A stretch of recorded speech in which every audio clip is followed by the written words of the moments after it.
বনবাসের সময় ভগবান রাম, মা সীতা এবং লক্ষ্মণ এক ঘন জঙ্গলে বাস করছিলেন। একদিন সীতা একটি আশ্চর্যজনক সোনালী হরিণ দেখলেন এবং তার সৌন্দর্যে মুগ্ধ হলেন।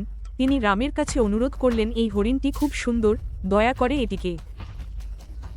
রাম ধরার সিদ্ধান্ত নিলেন এবং লক্ষ্মণের নিরাপত্তার খেয়াল রাখতে বললেন, আমি শীঘ্রই ফিরে আসব। রাম সোনালী হরিণের পেছনে ধাওয়া করতে লাগলেন, কিন্তু এই হরিণটি আসলে রাক্ষস মারিচ ছিল, যা রাবণের চক্রান্তের অংশ ছিল।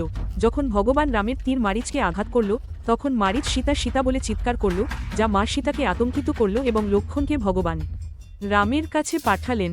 লক্ষ্মণ যেতেই রাবণ সাধুর বেশে এসে সীতাকে অপহরণ করল। যখন রাম ফিরে এলেন, তখন তিনি সীতাকে না পেয়ে নিজের ভুল বুঝতে পারলেন। তিনি অনুভব করলেন যে ইচ্ছার বশে তিনি সীতাকে বিপদে ফেলেছেন।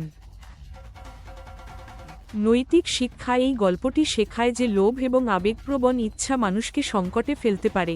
প্রতিটি সিদ্ধান্ত চিন্তা করে নিন এবং আপনার ইচ্ছাগুলিকে আপনার বিবেকের উপর প্রভাব ফেলতে দেবেন না।